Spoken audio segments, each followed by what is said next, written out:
Hello everyone. As is customary in Jewish tradition, we say Happy Chodesh, which means a happy new month, being that today was the second day of the new month of Elul. And in Jewish tradition, we have a custom to make a blessing, the Shabbat and the Sabbath before a Rosh Chodesh, before the new moon. We actually bless the month, and we also sanctify the moon. The moon plays a very central role in the Jewish calendar, Jewish life. So briefly, a few words about that, because I guess it's a good introduction into the theme of this discussion, which is, what is healthy love? So if we had titled it, why do Jews bless the moon, maybe there'd be a lesser turnout here. And when you say, what is healthy love, you get people's attention. But the truth is, as we'll soon see, it's very much interdependent. It's just a matter of different words, different paradigms. So just a little trivia. There's a sun and the moon. We all know that, right? And we see the sun by day and the moon at night. As the Bible says, the sun, the Torah calls these two celestial bodies like kings, governors. One governs by day, one governs by night. And you may be familiar that there's extensive literature in Jewish scholarship about this whole moon and sun thing. Very fascinating material, which I'm not going to go into right now, but I'll just touch upon a few key points. So now, as we know, there's a thing called a solar calendar, and there's a lunar calendar. The Western world follows a solar calendar, which is the months January, February, basically a cycle of 365 days.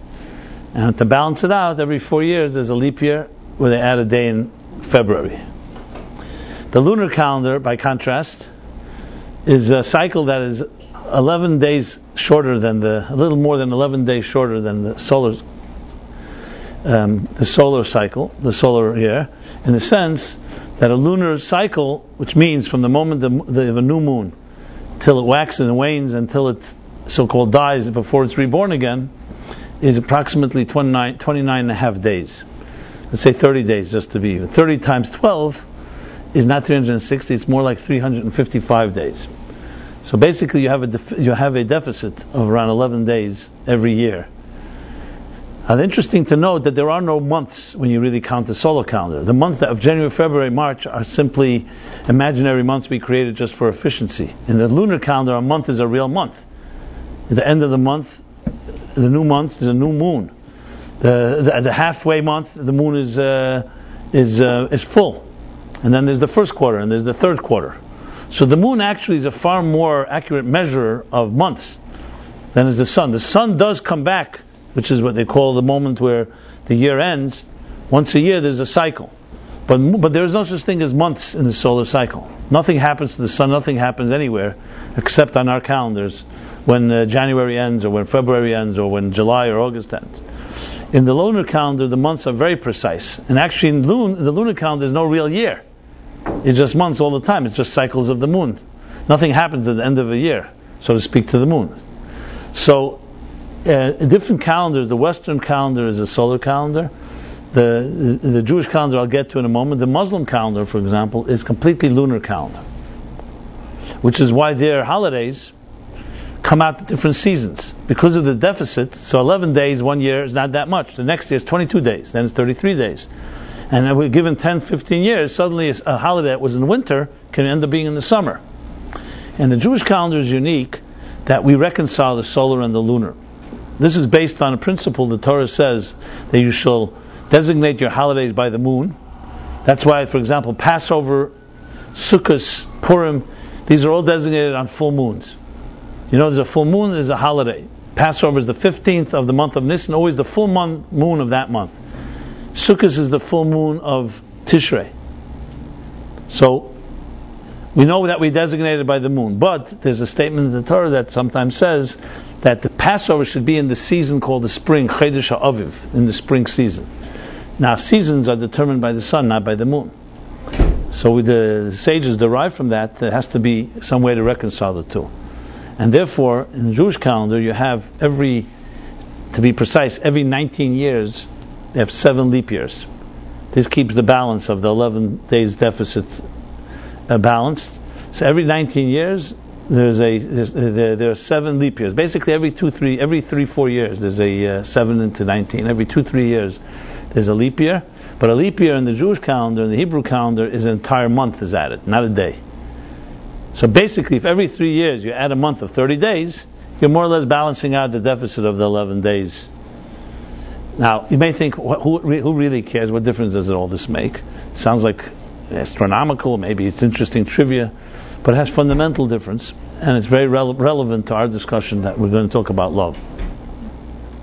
The differences are following. So you have the 3 calendars. The Western world, basically the Roman calendar, Gregorian calendar, is solar. The Muslim calendar is lunar. I believe the Chinese calendar is a whole other story. I'm not sure how they work. I think it's also lunar, actually. And then the Jewish calendar is lunar, but reconciled with the solar. So holiday Passover will always be in the spring. That is in Israel and in this hemisphere. Obviously, in the lower hemisphere, you can't have it both ways. So in Australia or South America and so on, their winter is summer here, so etc. So that obviously shifts. Now, the reason for it is quite a very fascinating and very simple reason. First of all, it's fascinating. These calculations were made not last year, 10 years ago, 100 years ago, long before we had any instruments, any satellites, any travel to outer space. Hillel, one of the great sages in the time of the Talmud, we're talking about close to 2,000 years ago, was known to be maybe one of the greatest astronomers and mathematicians, and he calculated till the end of time all these deficits, obviously through studying and through observation, but he did it without any equipment that you would have today, and every calculation he made has never been disputed till this day. It's that accurate, and that's what we follow. Now, what's the reason behind this? So simply put, the moon and the sun, like anything in this world, are essentially, think of them as metaphors. I mean, they're physical entities, but they're lessons to us. Essentially, one of the ways that the Kabbalists, the mystics, explain the universe, is the universe is essentially God's fingerprints. They're all signposts to remind us of a higher reality. You know, we're all always looking for some transcendence, for some reminder, for some answer to our questions. So there's an expression in the book of Job. It says, "Mipsari, from my flesh I behold God." Study yourself. Stand in the mirror instead of preening, and on a vain level, study your being, and you'll understand God. Because who shaped you? You want to understand the artist, you have to look at the art, and in the art lies both overt and hidden messages about your life, about who you are, about everything you need to know. And then if you broaden not just yourself, you broaden the picture into studying nature and studying the fascinating different systems in nature. You know, people are fascinated by nature today. They have cameras that observe life that once we could never observe, underwater, plants. You have these nature shows.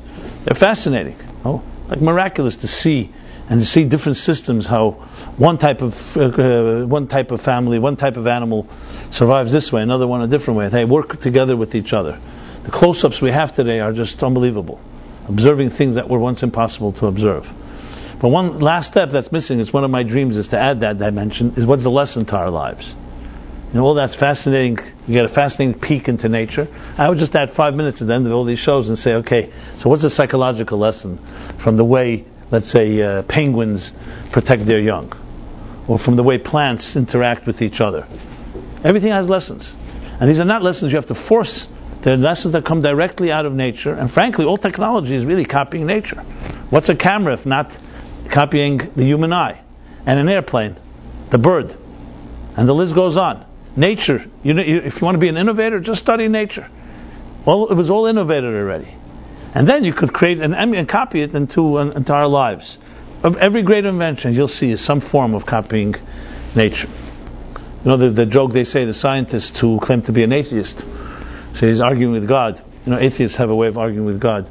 There's that atheist that once wrote, that said, I hate you as if you existed. You know, that type of thing.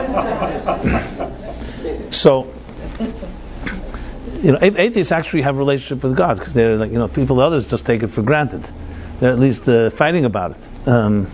It's like, you know, a family feud. So there's the scientific atheist that turns to God and says, anything you can do, I can do. So God said, okay, show me. So he takes a little earth and he's going to show how he can use the earth to create his own plants and so on. So God says, no, use your own earth. You forgot, there's a expression used, there's yesh mi yesh. Yes, we can take things and reshape them, and even reshape them in ways where you can go to intellectual property court and prove it's your original creation. But is it really original? You took something that was just raw and you shaped it a certain way. So yes, we value that as well. I'm not dismissing it. But let's not confuse that with yesh ma'ayin, which means taking something from nothing and creating something. So the point I'm making here is that nature is the best teacher. So if maybe it's one of the reasons when we're despondent, or we just go to the beach, or we study, look at a sunset, in some way it soothes us. But if you go a step further, you actually can have answers to your questions when you look at this thing called, what we call nature, Mother Nature. Which actually the Alter Rebbe writes in Tanya, interesting thing. He says nature is a word we use when we can't explain something. We just say that's the nature of it, as if it's some answer. Some people, nature is just replacing the word God. So they call it Mother Nature. Except, I should mention, in insurance policies. They never say it's acts of nature. They say acts of God. I think the reason for that is because you can sue them if it's acts of nature. If it's acts of God, they have a scapegoat. They say, we don't cover you for acts of God. Acts of nature, let's say, 1 second, why is it my responsibility? Maybe it's yours. Acts of God, you simply say it's God, hurricanes, tsunamis, So God is used conveniently when necessary. Look at your insurance policy. Every insurance policy has acts of God. I don't think it's because of statement of faith. It's really I think it just really defines that it's not our problem, basically. When it comes to money, I guess suddenly God becomes a very convenient scapegoat. But anyway, getting back to our point here, so nature has lessons to us, tremendous amount of lessons. So you look at the sun and the moon, which are both two obvious forces in literature, in poetry, in romance. These sun and moon are often used as symbols in many different ways. So one thing that jumps out very obvious, the difference between the sun and the moon, and we know this today very vividly, and the Talmud talks about this again, long before man landed on the moon and long before many of the new discoveries have been made. The moon is essentially a reflection of the sun. It's reflecting sunlight. And the angle, the way is juxtaposed to Earth, that determines the cycles of the moon. But the moon is more than just a reflector. It's not just a mirror image. Because you see the moon has its own type of message, has its own, I would say, haunting message. For example, you'll see two people love each other, you won't never see them staring at the sun, but you'll see them gazing at the moon. Even with sunglasses, that is, with the sun. The moon has its own type of, it has the shadowy, like I said, haunting element. Of course, there's the myths of the werewolf to the full moon, but and the moon affects the tides on Earth, and there are actually plants that grow to moonlight and won't grow to sunlight. The moonlight has its own effect on them. So the moon and sun represent two so-called archetypes. The sun, you see, is consistent light, even though there's sunspots and it goes through shifts, but they're very not visible to the naked eye. For all practical purposes, the sun is just a blazing force of light and heat that without it there would be no life on Earth, period. The moon has a completely different type of role. As I said, it affects some of life, but the moon's light is far more gentle and far more, as I said, mysterious actually. Just study it, you see, it has a certain mysterious feel to it. So the way the Kabbalists explain the sun and the moon, they explain that they represent two levels in the spiritual realms and also two levels within us. So to simplify it, I'll just say this. The sun represents essentially the giver, and the moon represents the recipient, the receiver. So teacher, student, parent, child. In case of a romance, it could be either man or woman, but usually there's either one. But it's about giving and receiving. And each has its own quality. Another distinction is that the sun is consistency. It's consistent. The moon goes through phases, through changes. It's subject to the cycles of time. Very often women relate more to the moon in the symbolism of this than men do. Simply even through their biological cycles. Since much more in touch with the cycles of time than the so-called masculine energy. So there's consistency, not to say that all men are consistent. That's not my suggestion here. We're not talking about men and women per se. We're talking about masculine, feminine again, archetypes, personality. The fact is, all of us have both elements, both masculine and feminine. So it's not about men and women per se. It's just conceptual. So so let's talk about relationships for a moment. In relationships, what's more important, consistency or novelty? Well, depends who you ask. Those are answering that have more experience. That's why you're saying that. Because, but like for example, and you find this often, there's two different personalities. You'll find people, when it comes to relationship, they're like, or in any given situation, they're like clockwork. A time is a time, a promise is a promise. You can rely on them, absolutely. On the other hand, you have people who are far more spontaneous. They're always late. A promise is not a promise. But on the other hand, they can be very exciting because of their nature. That's how they are. A very consistent person can end up being very boring. Clerks are very consistent people. They go by the clock. And we know in relationships, in marriage and love, you want to have also an element of spontaneity. You want an element of a spunk. Some of the most exciting people are also the ones you can't rely on. Which is, I assume, why some people said, I'd rather have consistency than the excitement of the roller coaster. The interesting thing is, some people that's called the sun personalities, and there's moon personalities. A sun personality is a consistency, but it doesn't have the element of renewal necessarily. It can be very consistent, it can become also monotonous. The moon, on the other hand, doesn't have consistency, but it's constantly going through cycles, constant change. So, I'm not getting into the other calendars. The Jewish calendar recognizes, the Torah recognizes the need to balance the two. That in a real healthy relationship, you need both. If you just have consistency, pure consistency, you'll have reliability, but you're not going to have the excitement. You're not going to have the passion that comes with tension. I'm talking about healthy type of tension. So I understand if you had to choose both, you may choose that one. But it could also die, simply becomes like people say, my relationship is lifeless. He's consistent, but there's no excitement anymore. So the challenge is, how do you maintain both of them? So here again, nature teaches us. Let's take a tree, for example. Is a tree built on consistency or on growth? So on one hand, a tree has a solid trunk with very deep roots. That's the key to a tree. Without that, a tree will not stand. But at the same time, the tree is always growing upwards and branching out. And every season, new branches, new flowers, new fruit, and so on. And the interesting thing is, even though these two similarly paradoxical qualities, they're interdependent. To put it in poetic terms, the deeper the roots, the more powerful, beautiful the fruits. Even though the roots grow down and the fruits grow up, which is like the tree is the only thing that grows in both directions, but they're interdependent.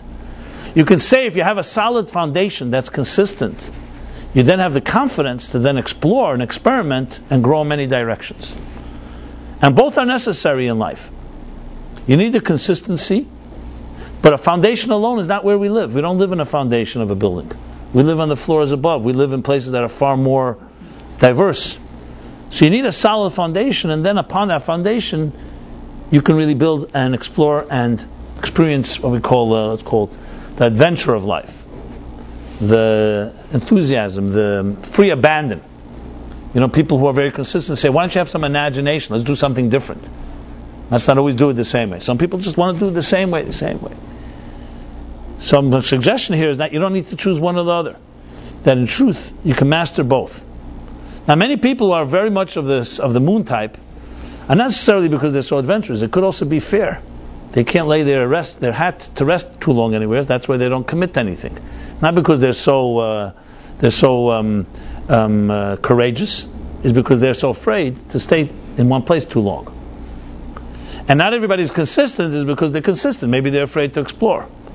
So the truth is, you need both. And if you have an element of confidence, and there's an element of a strong base foundation, then changes should be very welcome. Not only welcome, should be necessary, because we human beings change. We're always in need of new fresh air, new ideas, new stimulation. So the reconciliation of the sun and the moon, therefore, is not just some type of mathematical or astronomical thing that's Passover should be both consistent in the lunar calendar, solar calendar. It's actually a lesson in life. So which brings me to the topic at hand, love. What is healthy love? What is unhealthy love? So, the word love, everybody knows what that word means. I'm not saying it's necessarily the correct meaning that you have, but everyone knows the word because it's something from the youngest of age, from the newborn, probably even before that. The love that a parent will show a child, or should show a child, is something that's like a given. It's as important as oxygen, as food. That love, the nurturing that comes with love, the care, the everything that you, all the synonyms that you want to apply to it. So we all know with that we all know the need for it, and the need both to take, to receive, and to give love. What's far more complicated is what it means. What does the word mean? And it remains a mystery, or else you wouldn't have so many books and poems and songs written about it if it was just figured out. It's not figured out yet. And may never be, I suggest, and maybe it's healthy, it shouldn't be figured out. But that doesn't mean we can't understand some of it, and also we could also figure out what is healthy love, what is unhealthy love. So I'm sure I can depict certain scenarios where everybody would agree here. We could have a consensus that's definitely unhealthy. And I'm sure certain things that everyone would agree was healthy. The problem is not those extremes. The problem is the big in between, which you're not really sure. Is this healthy, not healthy? Just to use very broad stroke examples. So you have a couple, let's say, and one person is very needy. Another person has no problem giving. Question is this healthy? If one person is giving a lot more than the other person, even if they both mutually they agree. This person likes to give, this one likes to take. And it works. Where is the line crossed? When does it become not healthy? Is it because it works for them? Does that make it healthy? Just one classic example. And will it ultimately backfire? If someone's giving and never receiving, as noble as they may be, at some point will there be resentment? And to what extent? So we all understand there has to be a give and take. The question is, what's the measure? And another factor is also why one person is needy, why the other one is not. Is it coming for healthy reasons or not healthy reasons? Unfortunately, God forbid, in relationships, sometimes a person is in a situation where they need that help, and the other person will definitely give it. Not because they're not going to start calculating. Well, how much did you give me the last 20 years before I start giving you? Because that's what love is about. Healthy love. As we'll soon discuss, that's not everyone's attitude. The classic story they tell about, unfortunately, a woman who was suffering Alzheimer's, and her husband would come visit her every day at the home where she was, and she was deteriorating to the point where she didn't recognize anyone. She stopped recognizing him, at least consciously. We don't know what's going on deeper down. We all, I'm sure, no one should know of these types of situations. Very tragic and horrible to see. So the nurse tells him, Mr. So-and-so, whatever, he says, what's the point of your coming? She doesn't recognize you anymore. Meaning, she absolutely won't recognize her. She says, yeah, but I recognize her. Here's what his response was. Which tells you everything. So, in discussing this, what I'd like to do is define a bit some of the parameters. And of course, most important is, the biggest question is, where am I getting it from? If we're all subjective when it comes about to love, because everybody's got their share of experiences, for good or for bad, how much of that is impacting us? If you grew up in a home where your parents didn't love in a healthy way, obviously that becomes your standard, and you may think that's healthy. Or at least you'll know maybe that's not healthy, but I don't know what is healthy. This is a major factor. Where do we learn about love? We don't just read it in a book and then we apply it. We learn from the people around us. At the youngest age, that's what we learn, what was given to us, what wasn't given to us, how it was given to us, how our parents dealt with each other. If you grew up in a home where there was a divorce, or whether it's physical divorce or emotional divorce, or in some way relationship was not balanced or something was wrong, it's going to impact a person forever. And to ways we don't even know. So it's not so simple to just step back and say, okay, what's an objective view on love? None of us are objective about it. Even if you grew up in a very beautiful home and there's a very healthy love, you're also subjective. That shaped you. And then there's many variations of it. So it's a complicated subject to talk about because we don't have a so-called objective arbiter and say this is it. Or do we? As we'll discuss in a moment. So I just want to qualify whatever I'm going to be saying, where I'm taking it from. Obviously, anyone speaks, including myself, there's partially your own experience, your own logic, your own common sense, things I've observed, not just in myself but in others. And there's of course many variations. I haven't met 7 billion people on this planet, and I'm sure everyone has their own version of how they love. But I think when you see a cross-section of a society, you can get a picture. If you only met one person, obviously, no way you can make any type of conclusions or even suggestions. Well, you meet many different types of people, both in the healthy spectrum, the unhealthy spectrum, and all the in-betweens and over. It helps one understand. But the main thing I want to share is a lot of what I'm going to be saying is coming from texts of Torah texts. Both biblical texts, Talmudic texts, and above all mystical texts, which talk about the subject in a far more detached way. Meaning that it talks about where's the root of love? Where is the psychological root? Why is there such a thing called love anyway? Where did it come from? So I think that's a great way to begin, because if you address that, you can then address many other layers as they manifest. So if you study let's call the different psychological models out there are many, but there's one most common one in the Western world, very different in the Eastern world, very different. It's almost like opposites. But in the Western world that we know, United States, Europe, Western countries, the version of love is very much today actually full of contradictions, because it's a mix between Christian ideals, which in itself is a mix of Jewish and pagan and many other things that picked up. But the population is the largest population in the West. There are many things there, many distortions as well. And a combination of what we would call in the last few hundred years in the Enlightenment and psychological models. Some that contradict the religious models, some that try to reconcile. Bottom line, it's a mess. So just I don't know if it's a consolation. So if you think your love is in a mess, everyone has the same type of mess. And it begins even on an academic level. Nobody has it figured out. But there are theories. I'm just using some theories because it's good for the contrast purposes to discuss. So I coined this theory, this model, which is probably the most prevalent in general terms in the Western world. I'm talking about the scientific Western world. The Freudian Darwinian model, we'll call it. Even though Freud and Darwin never met. But there's certain similarities, and they have shaped a lot of how the Western world thinks about it. As I said, with plenty of conflicts, because there's also preceding both of them is the Christian view or the general religious view that still impacts life today, whether you know it or not. These are deeply embedded because we are shaped by our ancestors and they're shaped by their ancestors, so there's all kinds of attitudes.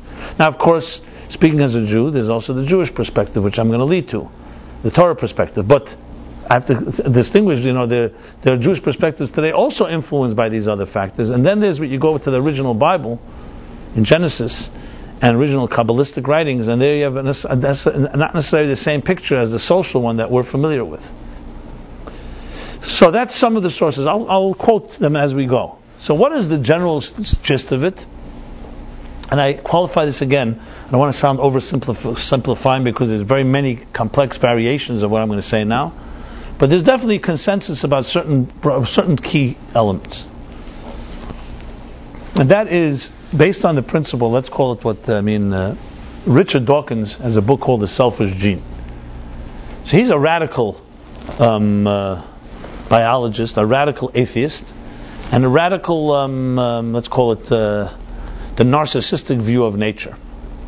Now, if you're familiar, the philosophical roots of that go back to a philosopher called Schopenhauer. And the theory works like this. I'm quoting literally from Schopenhauer and some of Richard Dawkins and some other who take the approach this way.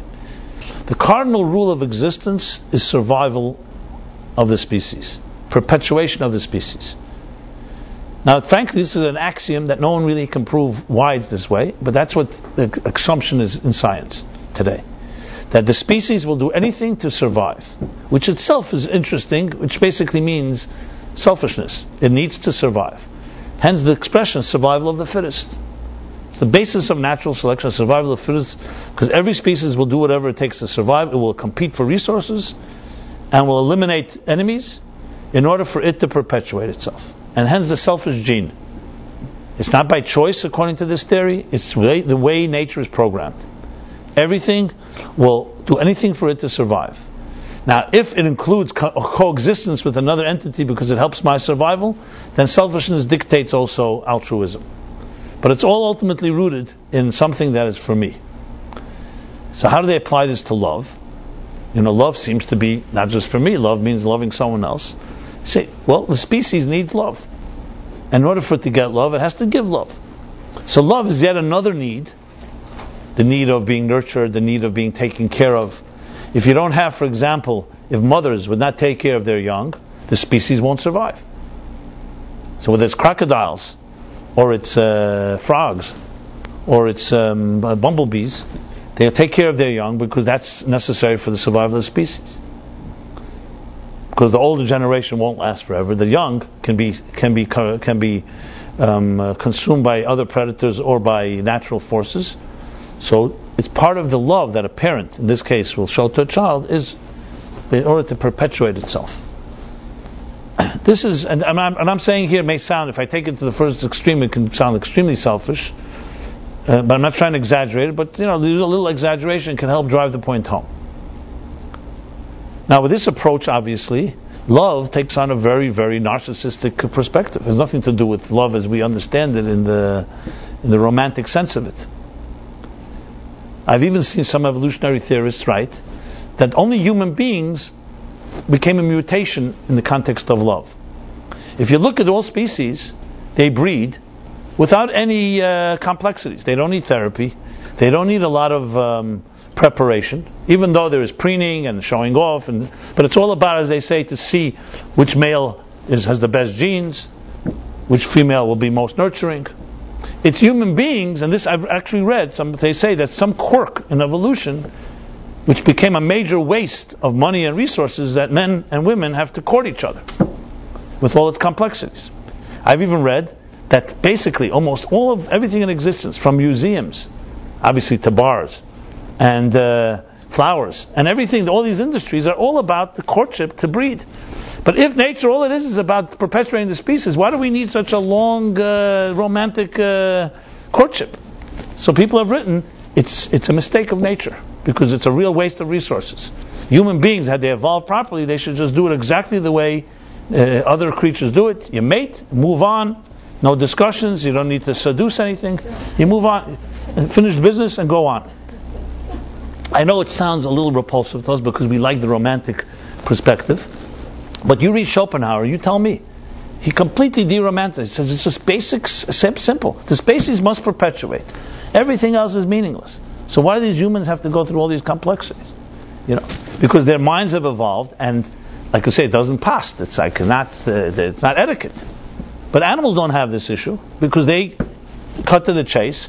Nature says this is what they need to do, and that's what they need to do, and you move on just like anything else. So when the praying mantis, or what they call the black widow spider, why are they called black widow? You know why it's called black widow.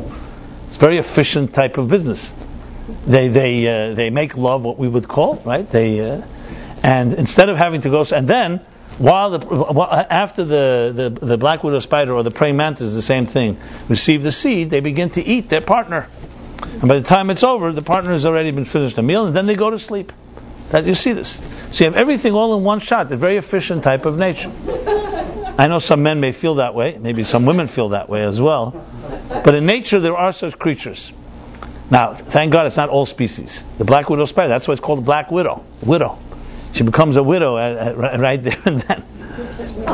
And if you wonder, she'll say, where's she going to get the next seed from? There's always another candidate, another sucker, another male spider.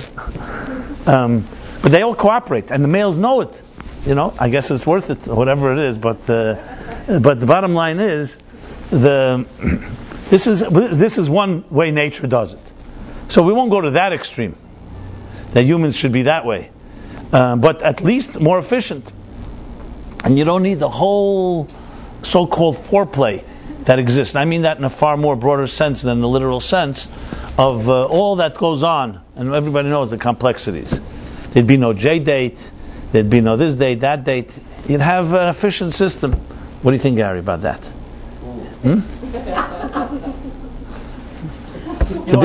To be considered. We'll discuss it at the next board meeting. Take the fun out. Okay.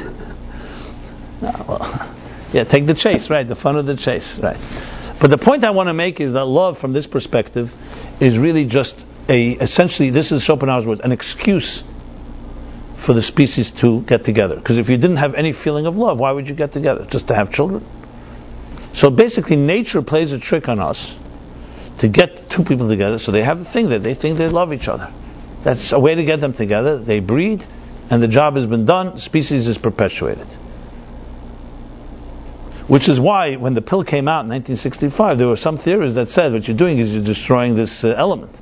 Because now the whole point of love was in order to be able to bear the species should perpetuate, and now you're eliminating that. That's another discussion. Now I know this may sound a little ridiculous or funny even, but I'm telling you, I'm not exaggerating. You can do research, go to Google and look up Schopenhauer, look up the theory. And if you look around, tell me if it doesn't resonate. This drives essentially what love is. So love in this context, there's nothing wrong. So what? So it's selfish. It's not selfish completely, because I do care and I do give. But the bottom line is, what's the driving force is because we need to perpetuate the species. And nature will do whatever it takes to do so. The fact that we've attributed so much romantic elements and so much sort of nobility, and people will die for the person they love and so on, as I said, according to some theories, that's a mutation. It shouldn't have happened. There is such theories, because based on this theory, why would you have that? Why would you need people to die for each other? Why is that need? Why do humans take it that seriously? It's about, as I said, it's about perpetuating the species. Now, in contrast to that, what's the Torah view? You'll be surprised how the Torah view is so a complete opposite extreme. Even though most people would think it's the opposite way. You open up a Bible, and without any commentary, this is what it says. It says, God said, I will create a human being in my image. A human being. He created male and female. The first time the human being is mentioned in the Bible. And then in a period of around 7-8 verses, only 7-8 verses, you'll have the whole story that of hundreds of thousands of books and poems and songs that have been written. The Bible just needed 7 sentences, and even less probably. It continues that God then separated the male and female. Basically, it was an androgynous creature, if you read it literally. He separated male and female, and because of that, they both look to reconnect, because they really won. They both look to reconnect with each other, and they will leave their home of their parents, they'll leave their comforts to find each other, and in that process to reconnect to the image of God in which they were once created, and only as a whole. Then comes a second dimension, a second thing that God says: when you come together, you have a mitzvah, pru'uruvu, you should multiply and have children. So contrary to misconception, many people think Judaism teaches it's all about marriage, it's only about procreation, having children. It's not true at all. Based on this, it's the exact opposite. Children is a product of love, but not the reason for love. Love, the reason for love is a very divine, you could say mystical, and very romantic version. It's two people, two souls, what we call the soulmate idea. That's where the soulmate idea comes from. A soulmate is very different than what I described from the Freudian Darwinian model. A soulmate means that two real people looking to be more complete. So it's not what I'm going to get from the other person, it's actually what I'm going to give to the other person, because in other words, love equals transcendence in this model. In the first model, love equals a need. It's a need. It's a sublime need. But it's a need. It's a need. It's necessary to get two people together to breed. Here, it has an end in itself. The mere fact that there's sexual attraction, male to female, in its purest form, before it's been distorted by anything, is the most divine possible thing. It's two halves of one divine entity looking to find each other. Now, I'm not here to prove one theory or other. You tell me which is more romantic, which is more resonates more, which is more appealing. That's the Torah view on the matter. So you can imagine the consequences of these two views are very, very different. If you go with the first approach, when there's a couple having an issue in love, and they're having difficulty with love, what's the resolution?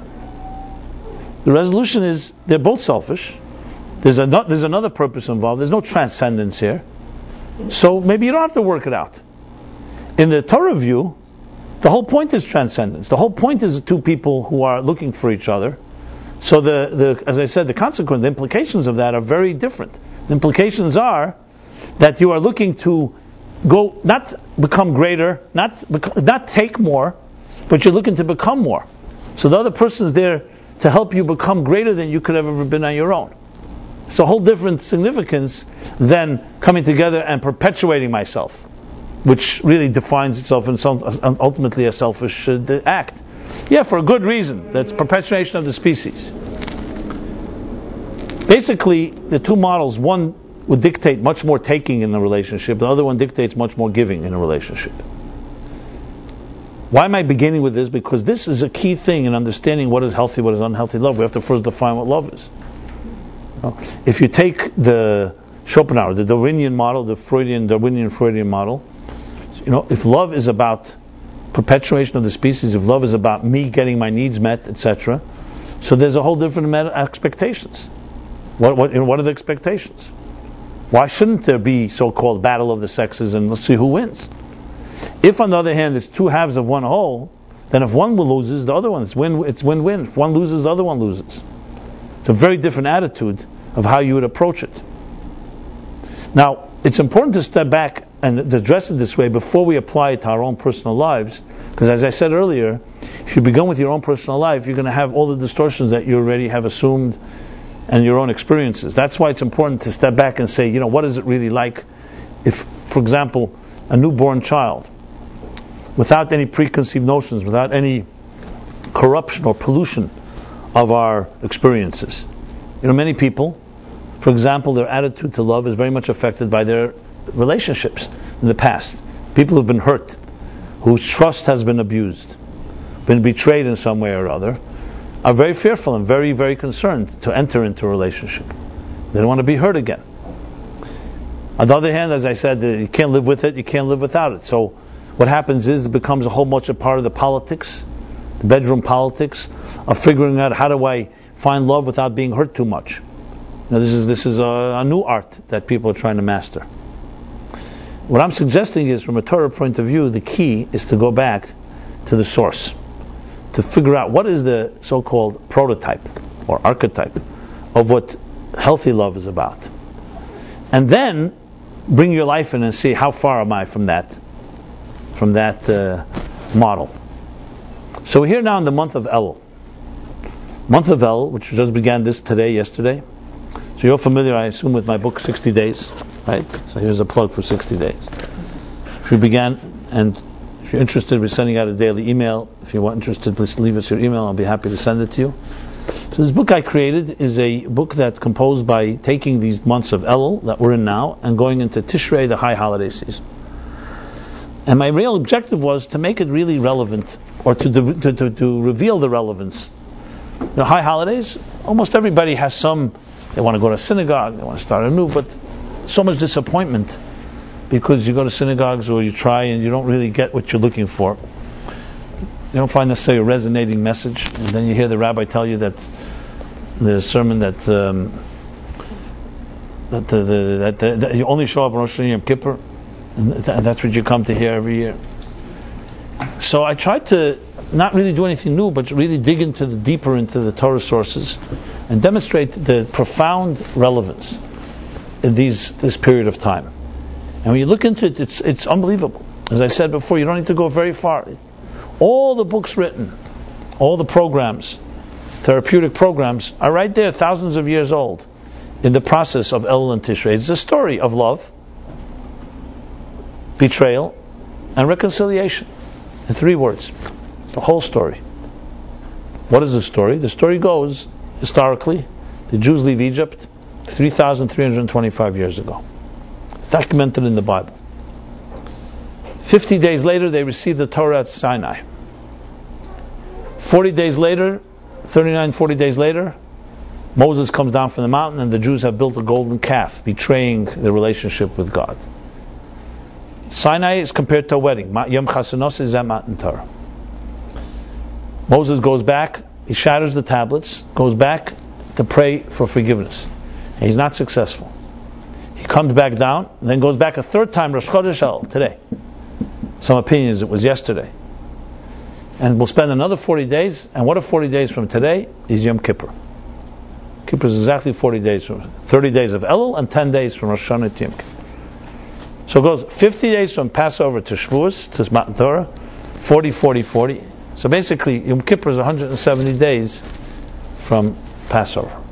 And just like I said before about the moon and the sun, it's all a very precise map and blueprint for life. It's not just nice dates. Everything is calculated here. Even the numbers, 40. As I said, I'm not going to go through all the details, but just the basic highlights. In the book, it's discussed a little more in the introduction, the whole structure. What's the story?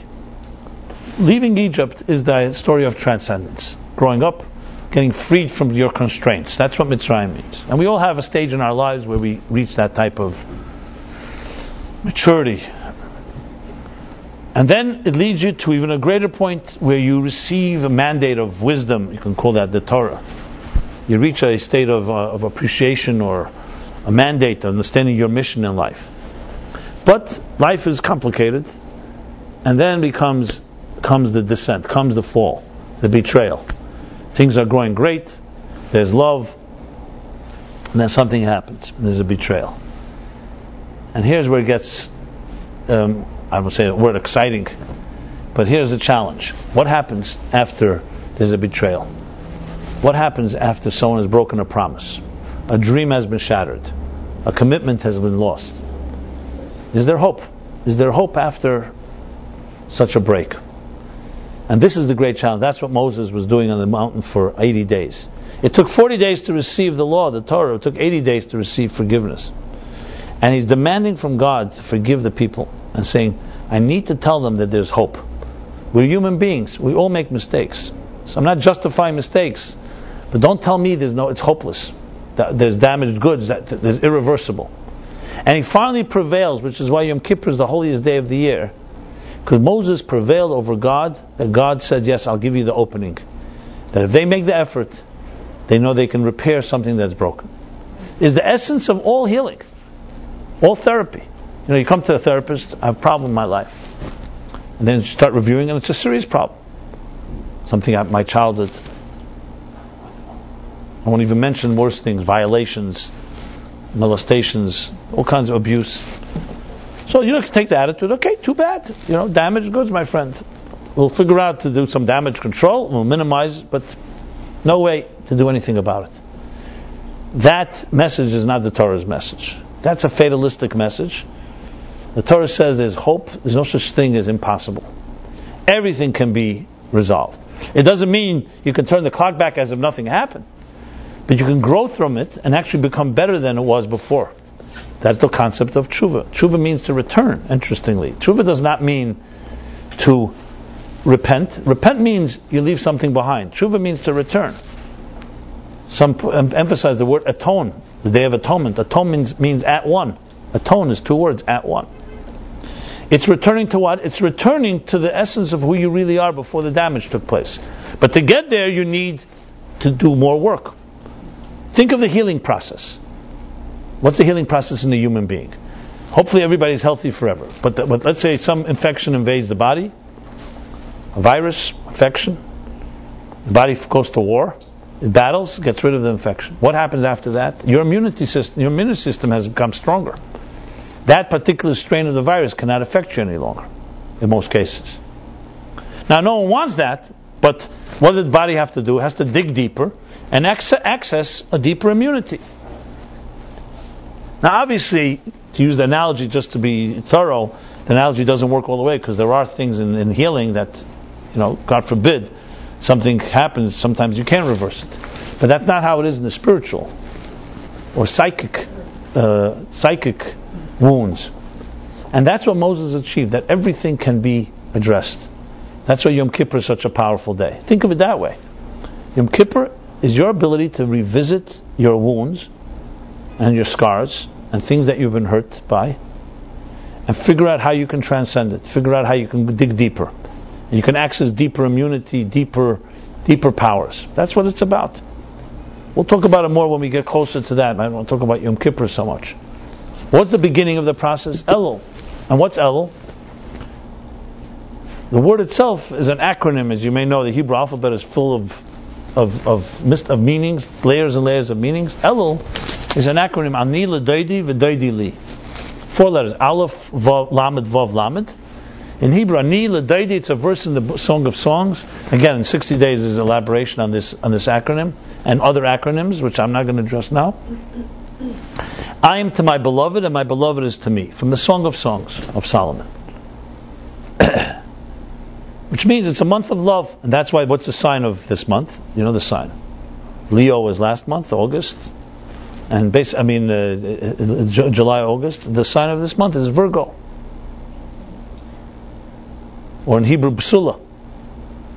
Many great people wanted to get married. Elul was a choice of month for marriage. For that reason. It's a month of love. Sometimes called a month of compassion. Chodesh HaRachamim. Why? Because it's in this month that Moses elicited from God something that he could never elicit unless there was the betrayal. It's called the 13 attributes of divine compassion. Yud Gimel Midas HaRachamim, that we say in the prayers, and we say increasingly more as we get closer to Yom Kippur and Yom Kippur. In Yom Kippur itself we say it, but at the end of Yom Kippur, Ne'ilah, it's said a whole bunch of times. Because that's what Moses elicited. It's a mystical verses in the book of Exodus and Kisisa, where God says, Hashem, Hashem, Kel Racham Chanun. Again, in the book here I have it more spelled out. But there's entire volumes written just on explaining what are these 13 attributes. God was revealing to Moses, whenever you need something from me, invoke these 13 attributes. And you'll invoke my biggest strength. So obviously mastering this is a secret to a lot. Because it's one thing to ask God, I should never make a mistake, or ask God, I should never be hurt. It's a far greater blessing to say, even if I am hurt, give me the strength to overcome anything. That's a far greater blessing. So if you have a choice, choose number 2. It's also more realistic. To say, you'll have perfection and no one will ever that no one will ever hurt you, or you'll never be, is not realistic. I'm not justifying it, but it's not realistic. You want to say, any challenge that comes in my way, give me the strength. What's a good swimmer? I always mention this. A good swimmer is not someone that avoids every storms. A good swimmer, when a storm comes, he knows not to fight the storm and the tide, and he lets go. He knows how to navigate. That's what you want. You want the blessing to navigate, not the blessing that I should never encounter a storm or never encounter a challenge. That when I do encounter, I should have the strength, the wisdom to know how to navigate through it and grow through it. And then when the storm subsides, then I use my force to thrust forward and so on. So Elul is essentially a preparatory month to the high holidays, and including Yom Kippur, because that's the month that Moses spent on the mountain talking to God. It'd be fascinating to have been a fly on the wall, though there was no wall and no flies there, but to be able to understand this dialogue. A little we have documented in the chapter Kisisa that I just mentioned, where God speaks to Moses, Moses speaks to God. It's amazing if you study it. It's most intimate and even romantic version of love. But there's Moses and God. And if you want healthy love, look at that discussion. How Moses argues with God. Because it's all about, it's not pleasant. Remember, God is saying, I don't want to forgive them. They betrayed.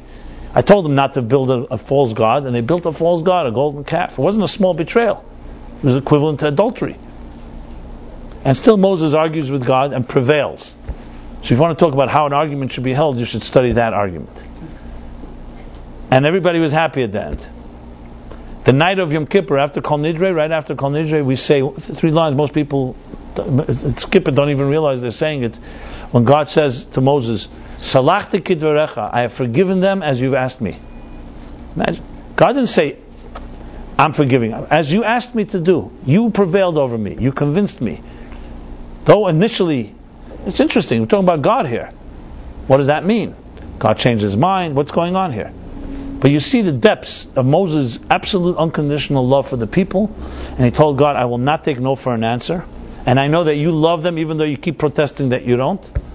Didn't accept that. And he reached deeper. And you could say God actually wanted him to do that. And it had to come from Moses. Because had God forgiven them, then it's God's gift. It's not forgiveness. Forgiveness means you do something. Moses did something. And it touched God, so to speak. So there's a lot to talk about that as well. But I'm focusing on more this Anila Deidi V'Deidi Li, healthy love. I am to my beloved to me. Now interesting, when you read the verse, there's another verse in Song of Songs that reverses the order. It says, V'Deidi Li V'Ani Loi. My beloved, V'Deidi Li, my beloved to me, and I to my beloved. So the question is, why is Anila Deidi, which one is used in Elul? I am to my beloved and my beloved to me. In other words, the initiation comes from you. You're not waiting for your beloved to do the act for. Like someone will say, I have no problem giving unconditional love as long as she loves me unconditionally. Sometimes love means, like the guy with the Alzheimer's, taking a leap. But only healthy people take leaps. Because someone that's insecure or fearful is going to always be waiting and watching. So it takes a lot of strength because you're taking a risk. And love is a risk. We talked about a few weeks ago about, that was last week, when was it? Vulnerability. Who wants to be vulnerable? The word vulnerable elicits all kinds of negative. Most people, vulnerable means, like let's say in corporate discussions, we're vulnerable means we're vulnerable to attack. We're vulnerable to a lawsuit. Vulnerable is considered a very negative term in most people's minds. From a Torah point of view, vulnerable is the greatest level you can reach. That you could have someone you can be vulnerable with. That means there's total trust. And you don't have to be driven by fear. But we live in a dangerous world, we feel. And it's not surprise, because if we take the attitude of the selfish gene, well, no surprise. We live in a world of dog eats dog. I don't know who wants something from me. So our walls are always up. In a life like that, of course love is going to be a battleground. When in truth, and this is what I'm going to say now, everybody senses, when you hear of fantasy, even novels that don't seem realistic, but when you hear about a love that's completely selfless, it touches everybody. Because you feel that this is the way it should be. You say, I wish I could have that. That's what people will say. I wish that's possible. I remember giving a workshop here in Manhattan, the Learning Annex. It was about relation. It was called, Is There Such a Thing as Love Forever After? So I opened the workshop with that question to around 50 people. Men and women, secular, all different backgrounds. I said, anybody here believes in love forever after? One woman raised her hand. One out of 50 people. A young woman, I should add. I mean, when I say young, very young, relatively speaking. Maybe 20, 21. Okay, I know you may say that's not young anymore. I mean, the average median age here is what, 24, 25? So 21 is young. Okay. Gary, you look as young as when I first met you, so good. You must be doing something right. Okay.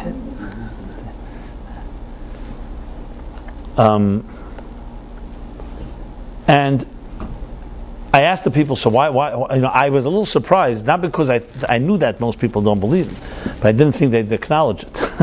Most people don't like to acknowledge that. They'll say, yeah, of course I believe. Because I remember, I was thinking, I said, there must be some couples here. What do they think about each other when someone says, I don't believe in love forever after? So I asked why, and everyone had interesting insights. And one person said something which I elaborated upon, which is basically this. Everything in life dies. Everything erodes. Everything decays. Everything ages. So why suddenly love is forever after? Why it's suddenly eternal love? I know it's a nice concept, but is there something in the world that's in the life that's eternal? So what is this fantasy? And someone said, you know why this woman says that? Because she didn't have any disappointments yet. Let's come to her in 5 years. Let's see if she still believes in love forever after. So it was quite sad, even though it was funny. It was sad to hear. And I elaborated exactly on the point I made earlier here, and I'll just tell you briefly what it was. I said, I understand fully where you're coming from. You're right. Scientifically, everything decays, everything ages. So why would you believe in love forever after? Yet in Judaism, there's a statement called binyan adeyad, an eternal edifice. Adeyad means not just eternal, a double eternal. Forever and ever. So the answer is, depends what your perspective is. What love is. If love is another human institution, then it's subject to whatever any human institution. Empires fall, money is lost, food runs out, everything runs out. And love is part of that. But if love is a divine institution, and if it has an element of divinity in it, then the divine infuses it with eternity. So that sounds a little esoteric. Let's spell it out even more.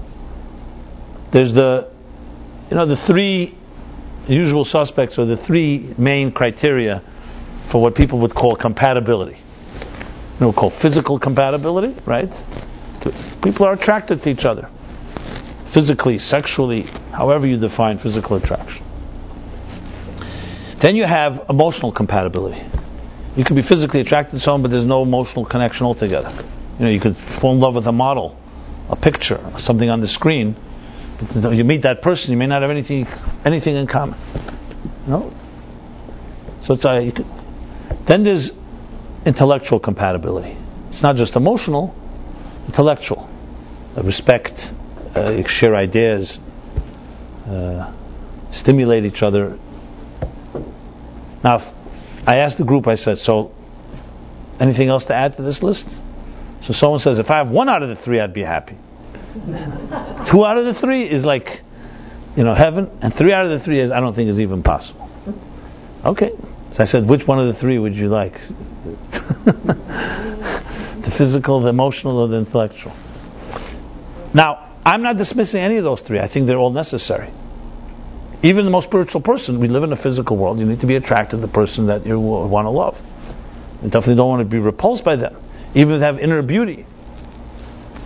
On the other hand, every one of us understands that it's not just outer beauty. You want to also have inner beauty. You can have someone that's really beautiful on the outside, an ugly personality, a person with no midas tevus, is not kind, compassionate, trusting, can be far worse than a person who on the outside is not so beautiful.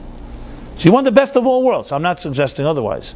But there are 3 different compatibilities. But there's a 4th compatibility that is very often usually not mentioned at all. That's what I'm saying. Rack your brain. What else can there be, right? The 4th, we'll call it spiritual compatibility. And let me define what that means. Simple English. It means you share a vision together. You share what kind of home you want to build, what kind of children. When people come in your environment, what feelings do you want to be elicited? What mark are you making in this world? What's the difference between the 4th and the other 3? The other 3 are all needs. I need to be attracted to that person, and that person to me.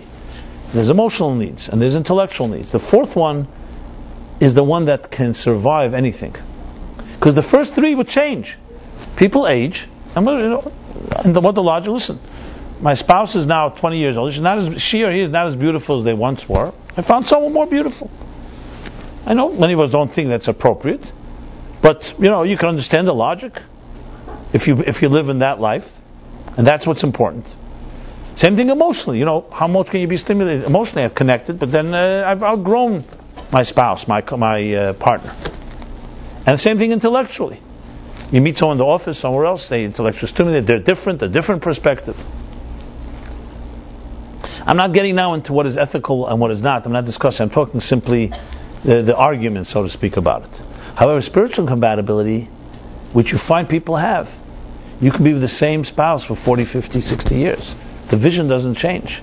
And you grow together. Not to mention that you age together too. So whatever's happening to one is happening to the other. But if you take love as a selfish need, obviously the logic is that it's going to be subject to the conditions that you apply to it. If the conditions are no longer there, the love disappears. It's called ava tluya b'davar, conditional love. I won't compare it to a business contract where, if the other party doesn't live up to the contract, I'm out. Some people actually see it that way too. They won't call it a business contract, but they say, listen, it's a love based on certain circumstances. Those circumstances are gone. I no longer have a need for the other person. The person who has a vision in life, and that's shared by their spouse. Let's go back. Soulmates, 2 souls of 2 halves of one soul, that recognizes that the purpose of existence is not to get your needs met, but to serve a higher cause. And you were sent here on a mission. And you have an indispensable contribution to make to this world. You have indispensable music to play. And this is the person that's playing with you the music. And that's how you look at life. That has eternity in it. Not only eternity, that lives on even when people die. And their children and grandchildren. People wondered about the eternity of the Jewish people. What do you think is the eternity of the Jewish people? It comes down to one simple thing. That the ancestors who committed to something didn't commit to themselves, that died with them. They committed to values that don't die. Is the plug plugged in all the way? To squeeze it in sometimes strong. Abraham was a great philosopher, a great thinker, pioneer, unbelievable spiritual person. He could have decided, I'm too important to diaper children and to be busy with with the mundane matters of running a home. And if you think that's uncommon, think again. All great thinkers all did that choice exactly. Read the story about Rousseau in France. We're Aristotle's children and grandchildren. Some consider him the greatest philosopher. How come he didn't build a family that perpetuated his values? I'm not judging him. But what was Abraham's greatest achievement? That he transcended his own brilliance and didn't just think himself on my great contribution. Because big philosophers and thinkers, I'm too important for the menial stuff. When God says the greatest compliment to Abraham, you know what he says? Abraham, I will not conceal my plans from Abraham. You know why? Because he committed his life. He committed his life and his family's life to build a family that will perpetuate tzedakah mishpat. They will perpetuate tzedakah mishpat, kindness and justice. That was the biggest thing. Far easier for a person of such brilliance to just live his own life, write books. Whether he wants glory or not, I won't even get into that. But to be involved with the daily upbringing of children. You know, such people say, bring me my children when they're adults and I can talk to them. I want to deal with them when they're just a pain and stuff like that. Don't underestimate the power of such bittul. This is what Jewish parents did for thousands of years. That's why this nation is here. What do you think? It's nothing to do with money. The Roman Empire is not here because they didn't have that commitment. They had commitment to themselves, to their glory, and then then you run out of money and you run out of resources, and then there's another army that's stronger than yours, and then your own arrogance also destroys you. You can't destroy the humble. You can only destroy arrogance, because arrogance is loud and strong, and it's all about me. At some point, every me comes to an end. But if it's not about you, so what's going to come to an end? Your selflessness? Selflessness doesn't end. Only the self ends. This material world is subject to time and space because material life decays, as I said, ages. You know what can age? Spirit does not age. Values don't age. Now this isn't just a nice concept. There are people who, with their spouses, lived lives and they loved each other the last day, 80 years later, just like day one. Maybe even more, I would say. And this brings me to the key distinction between a healthy love and unhealthy love. You know, we have the concept of love at first sight. Usually films today are approximately 2-3 hours. So the whole love story has to happen in 2-3 hours. No one's hanging around longer. So it creates a very distorted and I would say almost bizarre, unrealistic view. You know, love at first sight. I fell in love. There was this woman that came to the Rebbe many years ago. She was a single, very eligible and very accomplished woman. She was having difficulty finding a mate. The Rebbe suggested her this person, that person. No, this one was too tall, this one was too short, this one was too stupid, this one didn't have emotions, you know, this. You get the idea. So the Rebbe stopped and told her something, which I asked her because I wrote the story up in Torah Meaning for Life. To me it was so fundamental line that the Rebbe said to her. He said to her, you know, you read too many novels. And love is not what you read in the books. Love is not this thing that you just fall in love with somebody. That's what he said. Listen to this. He says, love is what happens when two people commit to each other and they do the small little details that are not dramatic in life. And at some point they become inseparable. So let me elaborate a bit on what that means. We know in life, anything that's real has to go through a process and emerges. You can't buy something that's real. You can buy false things. You can buy artificial things.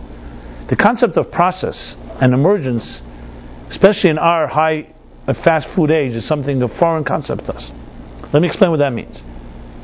You plant a seed in the ground. There's nothing you can do but wait until it's ready to sprout. You have to water it, you have to take care of it, but it's a process. That takes time. A child is conceived. You can't do anything.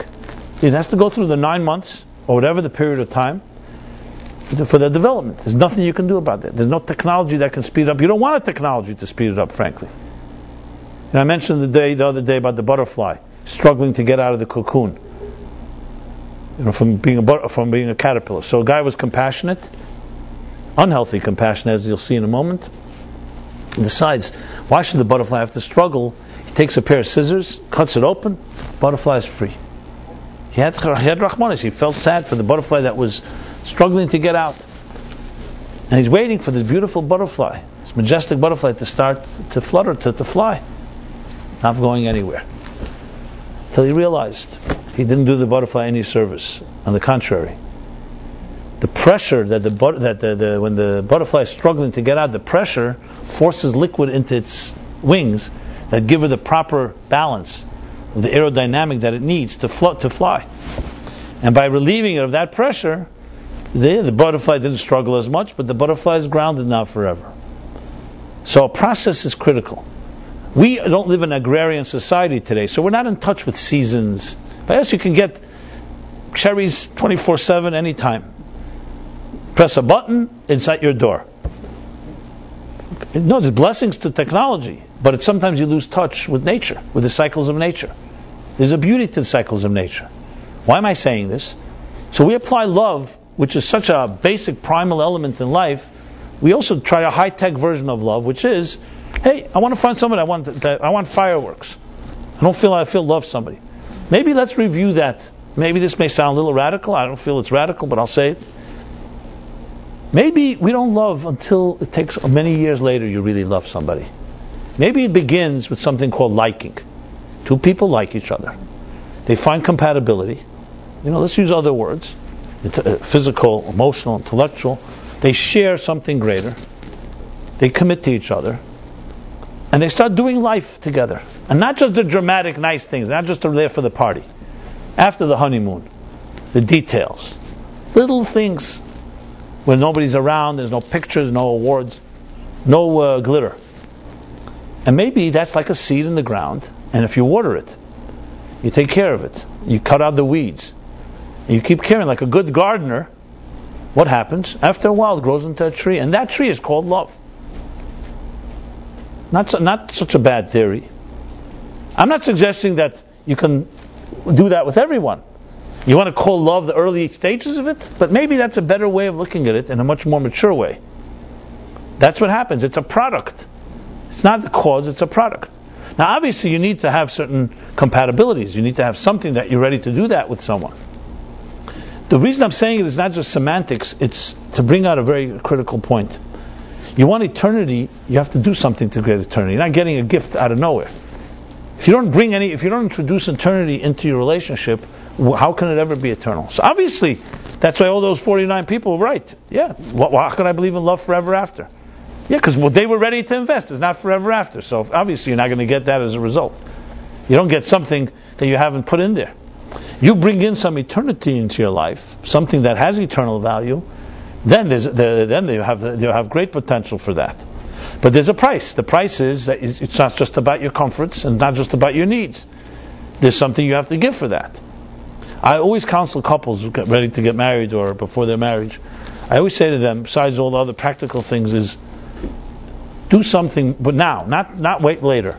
Because when you do it in the beginning, at the outset, you start out a certain way, then you keep to it. Commit to something, like let's say every Thursday for an hour, at evening, we'll study something together. We'll read something together. I'm not talking about the regular things that you're not obligated to do.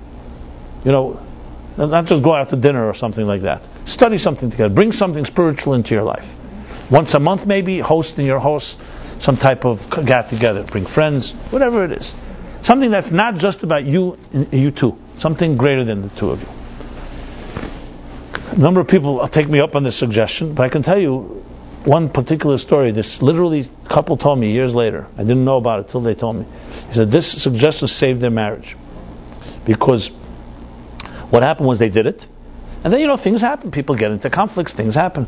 But because they committed to that, they weren't talking all week long. They were upset at each other, whatever the reasons were, justified, not justified. But this they stuck to. They said it was the old glue that when everything else fell apart, this they stuck to, and this is what we rebuilt on, because it was not about us. Because everything else, the arguments were all about our interests. My interest conflicts with your interests. You're not doing what I want. You don't want, the whole thing. which can become a vicious cycle. He said this was not because it wasn't me or her, it was not for me or for her, my partner. And that saved us, because it was not about us, which was exactly the point. That's called introducing something that's not just about my needs. Now, this of course requires case by case to look at this. You can say, well, so what am I supposed to do where I am today? And many of us will say, well, I'm ready to have that attitude, but the guys are not that way.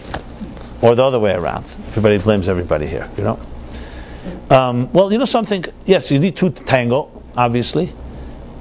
But if we have to have an attitude that's healthy, that's the start of it. If you go in with an attitude that's not healthy, then you're going to get that as a result. I submit, I have no question in my mind, that most attitudes to love are very unhealthy. Not necessarily overtly unhealthy, like, blatant, abusive. Unhealthy subtly. What the expectations are, what is this really? Above all, it's just one big complex mess. Just for example, ask people the difference between love and intimacy. Love and sex. Most people really, they confuse the two, or they don't even know how to distinguish between the two. Some will say that's the physical part, this is the emotional part. That's what most people will say. Which is basically like I don't want to say, like juvenile response. Is that really what it is? I know it's been relegated to that. For some people, sexuality is technique. Some people, I don't have to love somebody that I sleep with. I'm not going now into a religious and non-religious argument about the topic. I'm just speaking psychologically. It just shows how little we know about these things. Because we need the love, we want the love, but we don't know what else has to. What are we supposed to invest? You tell me it's a garden? Okay, tell me, how do I plant this garden? No one ever trained us.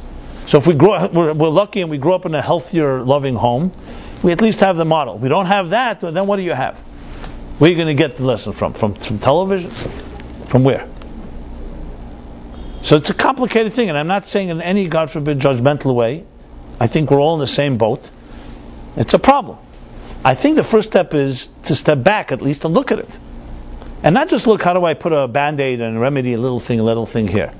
And it's not that easy to do, because we're already in the rat race, we already have our habits and routines, and it's hard to just suddenly say, I'm going to change the whole thing. That's why I don't believe in cold turkey. I think it's about introducing a certain principles. That's why I'm talking about it like giving another perspective on it. I don't know what each of you are hearing, but maybe if something goes into you and that you feel, that's something clicks, that may help. It may help because you take a little different take on it. So when we define healthy love, it's a completely different perspective than love as in what I need. It's about love really as a spiritual force. That's what it comes down to. And I'll add another thing. In Judaism, it's not sexuality, it is intimacy. The Torah calls sex das, knowing. Not to be, not because it's being sneersdik, modest. It's because that's the real nature of it. Today we've learned to divorce, like I said before, the fast food age. We learned to figure out how to do things and strip it sometimes of its whole soul. Sexuality is the ultimate bonding of two people. Yes, in a physical way, but it comes together with a spiritual bonding and a knowledgeable bonding and a true intimacy. In my book, Torah Meaningful Life, I have a chapter called Intimacy, and I discuss specifically what's the difference between sexuality and intimacy. Sexuality on its own can be, it's like a body without a soul. Of course people can do that. And it could even give pleasure. And you can get away with it. But it's not going to spill over into anything that you're going to be proud of and enhance your life. People who have sex without love, ultimately without healthy love, then it becomes a compartmentalized part of life and is not integrated in the rest of your life. It's a given. It becomes, it's a specific thing. I have a need, I do my need, and then we move on. The perspective of love is much more holistic, which is that love, people really love each other in a way they're having a sexual relationship even when they're not having a sexual relationship. It's far deeper than just an act. Is love a verb or a noun? So some say for men it's a verb and for women it's a noun. The truth is, healthy love is a noun, it's not a verb. A verb is like you go into the water, you get wet. That's a verb, it's an action. Do fish get wet? Let's talk about knowledge. An ignorant person gets knowledge, so now it's a verb. He's learned, he knows something. A person who's a truly knowledgeable person, it's a noun, it's a state of being. You become one with what you know. It's not just I learned something and then I learned something else. It's a very big difference to be to be it and to experience it. To experience is a taste of it. And then you have other things. To be it, you are loved. What that means? 24/7. Those of you who have children probably can relate to this in a very simple way. Do you love your children only when you see them and when you think about them? It's a constant thing. Why do I say children? Because it's safer, children. If I say it about a spouse or a thing, it's more complicated. But with children, it's natural. It's not a verb. I love my child. I'm in love with my child all the time. Sometimes I'm aware. Sometimes I'm not aware. Sometimes I'm even doing something that's destructive. But it's a state of being. It's who you are, not just what you do. But when we live in a dysfunctional society, what do you think will happen to love? It'll become a thing you do or a thing you don't do. Because it's too painful. Which is also two extremes. Either I'm all there or I'm completely out of it. The balance is lacking. Now I can go on. I think this type of discussion really requires much more than one class. But I'm talking about some basic principles. And I want to spell out a few more key things. As I said, the model for this is the month of Elul. The model is how Moses speaks to God and how God speaks to Moses. The model is unconditional, and most above all, it does not begin with the love itself. It begins with who you are before you love. Talk about a soulmate. If you're not in connection with your own soul, how exactly you expect to connect to a soulmate? So if you don't have a spiritual attitude to life, that you're here for a purpose, your soul is on a journey, then obviously you're not going to apply that to relationships. So that begins long before you meet somebody. It begins with who you are and what you're looking for. I know it may sound simplistic, but it really comes down to really one of two options. You're either here to serve yourself, or you were sent here to serve something greater than yourself. Which one is it? Now, I know people don't like stark questions like that, because why can't I have a little of both, You can. I'm not suggesting. I'm not here to tell anybody what to do. I'm just here to to frame the questions, as they say. As some people say, I'm here, some compliment, or you can say it's an insult, whatever you want. Someone told me, you make miserable people happy and happy people miserable. Okay, so maybe that's good. It's to shake up the system a little.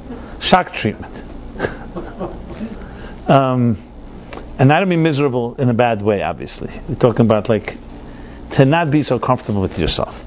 So the point is, and everybody, I'm not concerned because you're all adults, consenting adults, and you're all know how to protect yourselves. And I'm sure if something I said that you can't deal with, you'll be able to block it out. What is it Simon and Garfunkel sing? That people only hear what they want to hear anyway. So I'm not concerned. So I don't feel I've assaulted your defenses. I'm sure are intact if necessary. But I will say that there are moments of truth. There are moments that everyone has to sometimes think about yourself in a new way. And nothing wrong hearing, and I speak to myself as well, challenging yourself, because that's how you grow. Especially if you want things to be better, or the things are not good. What do you think you do? Insanity is, they say, you keep doing the same thing, expecting different results. And even when we know that, we still do that. But they say in healing, nothing changes. Nothing changes. What I like to think is this: if you think what you thought, and you say what you said, and you do what you did, what are you going to have? What you had. I know it sounds so, but we don't think like that. We want something different.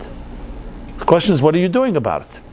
Nobody likes to maybe put the onus upon themselves. They want to find usual suspects or other culprits or people to blame. But what do you get from that? You feel better that way? If it helps. It's not going to get you a relationship to blame your issues on someone. A relationship means you have to figure out how to have a relationship with someone. So I'm not suggesting everyone can just begin. But a few suggestions I would make is, it's important to have healthy people around you. Let's start with that. Because they're the fresh air. One of the worst things I see, and one of the things that we have control over, more than other things, is who we hang around with. Most of us like to hang around people that are similar. Misery loves company. And if you're dysfunctional, you're around dysfunctional people, you don't look so bad. I know it's a sad thing, but some people feel like, if I hear something that it reminds me that things aren't working so well, we're not comfortable. So you have to do this in your comfort zone, but it's good to have good, healthy friends. People who know how to kick you in the pants when necessarily, and with your invitation, obviously. kind way. People who are not judgmental. So I want to define a few we'll call healthy signs. What are healthy signs? Since I mentioned judgmentalism, let's start with that. That's a good one. People are judgmental, critical. They're always criticizing others. They always tell them something good, they'll always find something's wrong, you know? What drives people to do that? Is it that they're so discerning and they're so honest? Or is it a little more than that? So, there are many factors. Obviously, a lot is what they see. No question, if your parents have been critical, usually children are critical. What you saw, that's what you do. You don't even realize it. That's what you do. You criticize neighbors, this one, that one, you talk about that one, talk about this. Even when we understand it, it could be extremely petty, and nobody likes to be called petty. So we have all kinds of reasons, but ultimately it is petty. Because why are you busy talking about others? What exactly is gained from that? So, one of the ways to analyze it, and I can't say this across the board, but many situations, has a lot to do with our own insecurities. If you're insecure and fearful and indecisive, it's a very convenient way to feel better if other people are flawed. Because then your flaws are not so much focused on. When you're a very secure person, very secure with yourself, it's a waste. Why would you even need to talk about the flaw of another person? Unless it was relevant to so-called your business. And you have to make a decision, should I go into business with this person? And you make a sober decision, this person is not right for me. Beyond that, why would there be room for gossip, slander? Except it makes you feel a little better because it takes the light off of you. And this is one theory which I happen to subscribe to because I've seen it. It's hard to tell people, you're just an insecure person because they'll always give you reasons. They'll say this person has this. But I always see this. Every time I see secure people, I always see they talk less about others. It's almost a given. So this can't be a random coincidence. There's a reason for it. And the reason is very obvious. Now, is there such a thing as a purely, completely secure person on this earth? Probably not. Life does not allow for that. But there's measures. There are people who are more secure than they are insecure. And then there are people the other way around. Now, it's one of the hardest things to acknowledge insecurity. Very few insecure people like to say, I'm insecure. That's not exactly comfortable. And that makes you even feel more insecure. But that is a driving force and has a direct impact in love and relationships. How much validation do we need? How much are we really even ready to acknowledge? I've thought about this many times about myself. I don't think I know, and I speak very honestly here. Sometimes I think, do I really need that? I can't say I do not need it. Sometimes I wonder, how many things do you do unconsciously that you don't even know you're doing? That's for validation. I'm not even saying it's wrong at the time, but you want to be self-aware. And how much of it is actually undermining what you want to achieve? Now, people are very smart, especially smart people. They know how to cover their tracks. So they can go on a date, and you could think they're the most secure person on earth. And actually, all they are is really looking for validation, looking for someone to love them and say, yes, you're good. But they will never, ever let on. So it's so manipulated. It's so masked in all kinds of machinations and maneuvering that it's just about... And some people like that can make you feel like something's wrong with you. When really, all they are is just one insecure person who just knows how to manipulate well.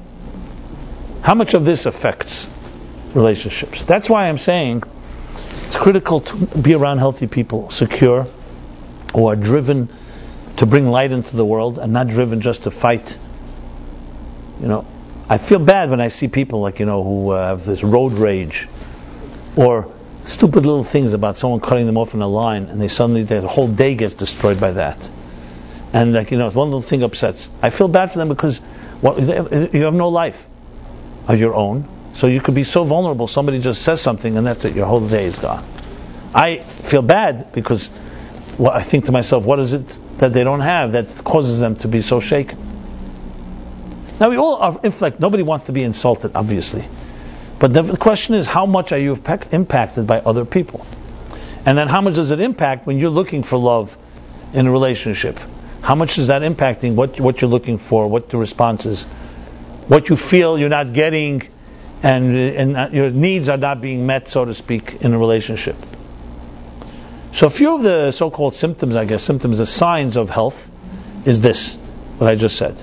A person that you're around, that when you finish talking to them, you always feel uplifted. then we all know the opposite of that. Feeling drained. Talk to them, every time you talk to them, you feel weaker. You feel less hopeful. A person, you talk to them, they give you hope. They encourage. These are simple, healthy signs. In a context of love, you can imagine what kind of impact that has. A person that you meet, that when you feel stronger around them, you feel that they give you confidence. These are people that are very valuable. Now, obviously, people you sense you can trust. Now, this is a little more complicated because sometimes you feel you can trust somebody, you find out later you can't. So I'm not saying you can just jump into that. But there comes a point, time tells there's certain ways to see where the trust's been tested in different ways. Now, I'm saying these things actually looking at others, but of course to look at yourself is also critical. Can you be trusted? It's a little harder to answer that question. Most of us will say, well, it depends with whom. That's a safe answer because it doesn't mean anything. But the point I'm making is that looking for these healthy elements are critical to finding healthy love. I talked about anila deidi v'deidili, initiating. This doesn't mean that as soon as you meet someone you really want to be with, you say, okay, listen, let's get married, and that's that. Obviously, everything needs to take time. But the question is, why don't you initiate? Is it out of fear of rejection, or fear in general? A person who's secure, or at least believes in something, is going to fight for something. Even if they may not get it, they may be humiliated, they may be vulnerable, as I mentioned. That's exactly what Moses did. I can only imagine what kind of secure man that could have been, standing in front of God and letting everything go, ready to say, erase my name from your book. These are big things, shattering God's tablets, all because he cared so much. Rarely do you find a person like that, but it's good to know there are people like that because it gives you a little model of what people are ready to fight for. And we all know, everyone has the fantasy of the knight in shining armor to save, even though it's a fantasy. Why? Because we like to believe that somebody loves us so much they'll do anything for us. We all would like to find something like that. The question is, were you also ready to give something like that, or only someone do it? Can you be that knight? You know the story where the Baal Shem Tov, before Rosh Hashanah, his students who were looking to find the revelation of the prophet Eliyahu was a great achievement. Gili Eliyahu, it's called. See Elijah the prophet. So the Baal Shem Tov said, listen, I'll tell you where you can find this revelation. He tells the student, go to a certain place in a certain town and spend Rosh Hashanah there. He gives him the address, this is the place. He comes, he knocks on the door, he comes in, says, there's something wrong here. I may be at the wrong address. She's a harried housewife, a husband that's completely out of it. The children are running around, a mess. So he asked, is this the address? You've lived here? Yeah, we lived here all our years. Okay, the Baal Shem Tov said, this is the place to be, this is the place to be. He feels bad. He asked them, is there a place I could stay around here? They said, stay. We don't even have food for the holiday. So he decides, you know what? He goes and buys all the food necessary. He asked them, he said, I'll be happy to pay for the food. Give me a little place to sleep somewhere. Okay, they find. And then the holiday goes through, not bad. Revelation of Elijah, he did not find there. Anything, he was just getting through the mess. He comes back home after Rosh Hashanah, goes to the Baal Shem Tov and says, I didn't find no Eliyahu there, Baal Shem Tov says, go back for Yom Kippur. Okay. He respected the Baal Shem Tov, he trusted him. Goes back to Yom Kippur. As he's coming, it's the day before Yom Kippur. The day before Yom Kippur is a busy day.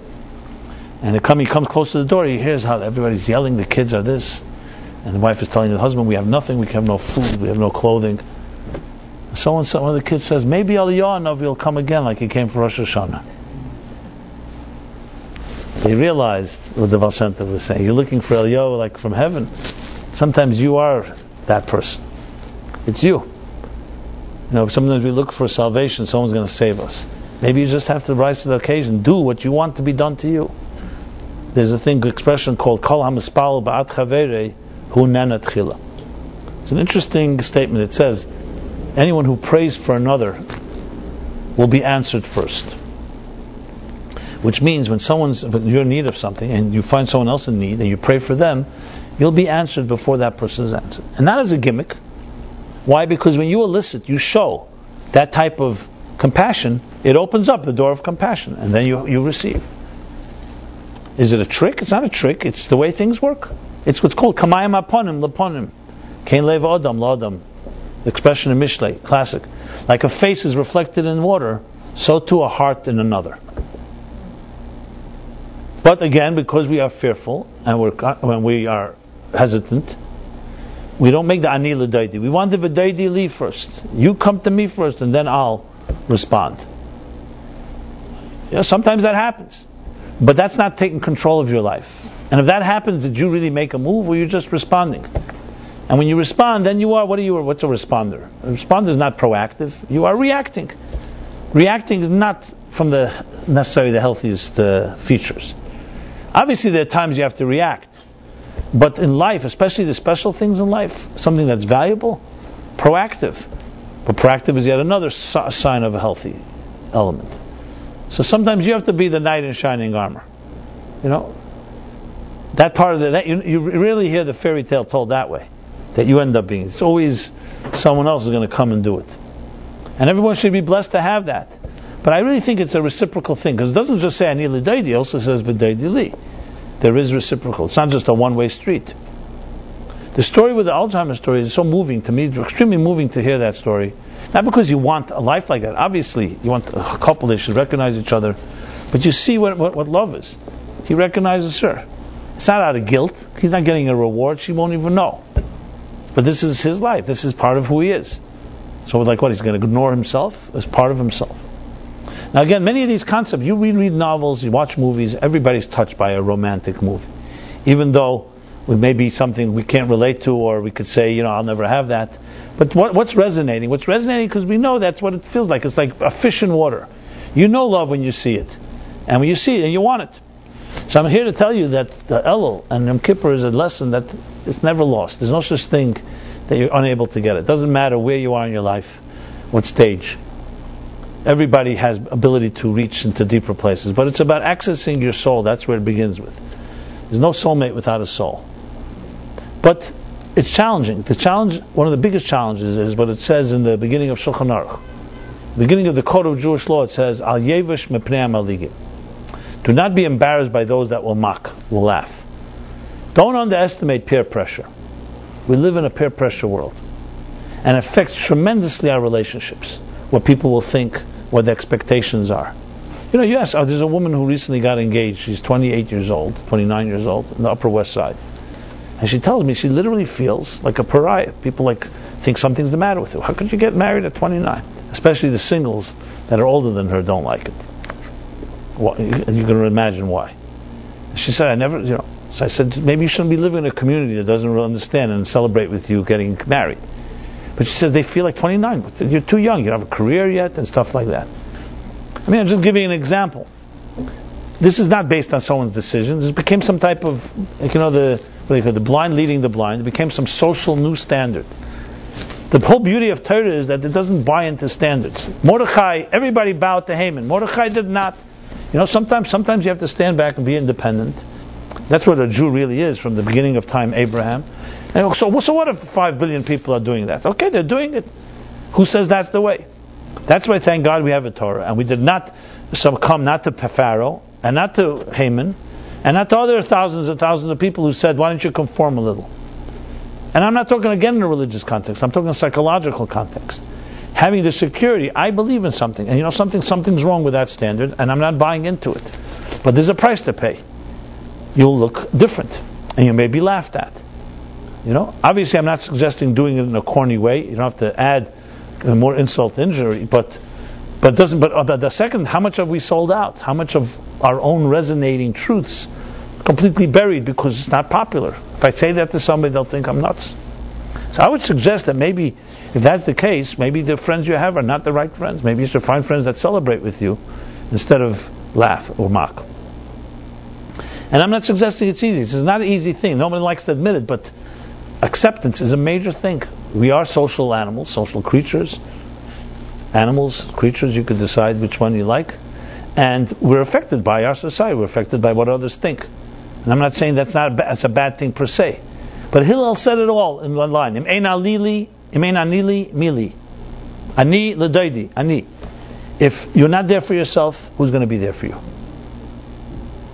That's the thing I take out of Richard Dawkins' book, The Selfish. That selfish part. You have to initiate. It's you. And then he says, if I'm only for myself, who am I? So, obviously, I asked thousands and thousands of people, of audiences I've spoken to, are there any conformists in this room? Nobody ever raises their hand. Maybe once in a while, one person, usually very elderly people.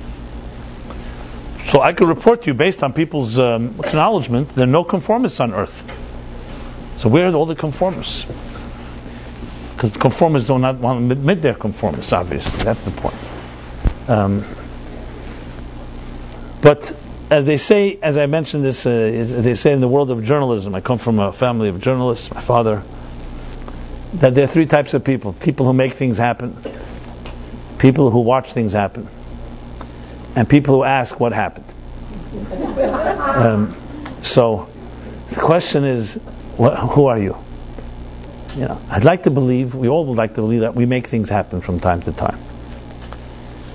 I'm not saying everybody is a pure leader, but everyone in their domain has elements where you need to lead. Ani, the deity, where you need to initiate. And that's what starts creating change. Now obviously this requires support and requires wise counsel. I'm not just suggesting going out as being a maverick and taking on every crusade.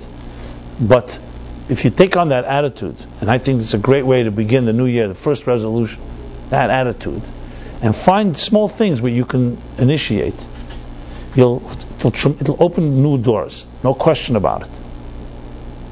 People want to be around people who initiate. They like that confidence, they like that someone's thinking. And you can do it in small ways, as I said. There are many ways I could suggest, but that's one of the key things from going from down the spectrum from unhealthy to healthy. It doesn't have to be extreme. It just means you realize that you have more in you than you think you have. And if God means anything, religious view of God is some guy sitting on a throne in heaven with a white beard striking us with lightning when we misbehave. Levi Yitzchak Berditchever said to the self-proclaimed atheist, the God you don't believe in, I don't believe in either. So if it's a guy with a beard like that, I would probably fit into the atheist category. But the real meaning of God at the end of the day is that you either worship yourself or you worship something greater than yourself. So two options. A God means that don't be so convinced about your own self-perception. You may think you don't have it in you. God created you, gave you faculties. Maybe you're not aware of all your strengths. Don't be so smug or pompous about how much you can achieve or you can't achieve. Arrogance can take on inverted shape of feeling I don't have it in me. The point of a God, the point of Torah is to take and say, whatever you think you can be 1,000 times more than that. That's the whole point. Showing you standards you may never have even dreamed of. That's what real leaders do. That's what mentors do. That's what good coaches do. And frankly, it's not always because they see it, but they give you that attitude. You see any type, whether it's in sports or in athletic or in anything, a good coach will show you heights you have not seen and say, now you've reached here, let's try a little more. This is essentially, in a nutshell, the whole Judaism. It gives us heights that are far beyond that most humans would ever imagine. That you can reach the divine itself. Everybody's always searched for paradise, for fountain of youth, eternity. They built the Tower of Babel, they wanted to find God. We all do this. The pharaohs of old try to find eternity one way. Everybody's looking for that transcendence. And the answer in Jewish thought is that you can reach the greatest heights. You need a measure of humility, and a measure of persistence, of vigilance, which are also features of a healthy person. They don't give up quickly. They believe in something, they keep going. Obviously, they have to check whether it's folly or whether their objectives are sound. Sometimes you pursue something that you shouldn't be pursuing. But if it's something they believe in and it's worth pursuing, they'll not give up. There's no such thing as, it didn't work out. They'll figure out a way. And they don't always get what they want, but they don't give up anyway. Moses, again, an example of that. These are people who, because what their standards are not what's good for me, it's what's good. It's not just what I want or I need. I need, and then you lose the mood and I don't need it anymore. But if it's something that is worth the value because you believe in it, because it's a God-given mandate or something like that, then you go all the way, you fight. Today we don't really know this concept of all the way. Today, most young people, you ask them, what are you ready to fight for and die for? It's a foreign concept. I'm not suggesting anyone should ever die, but I mean conceptually. Most people say, that the Red Sox should go into the World Series, or that this team should win or lose, or some video game, or some soap opera character should, turn into whatever it may be. It's all vicarious experiences that have nothing to do with reality, because we live in a free world, a world of comfort, where we're not forced to crystallize our values to even define what are you ready to fight for. It's actually part of the blessing of our times.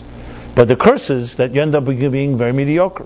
What do you stand for? What's the line you will not cross in this life? Most people, we don't even think like that. So how crystallized can be can our missions and our soul missions be? So for most people, crystallization comes usually in making money and business, success on that level. Now that's where I demonstrate my focus and so on.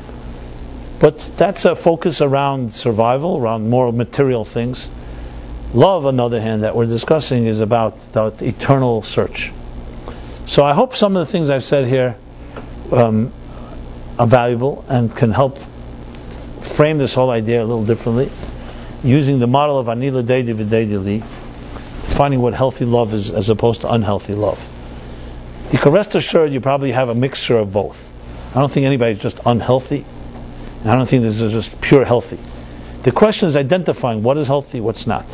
And the first step is ready to look at yourself honestly, soberly, with integrity, and maybe having an objective person to help you look at it.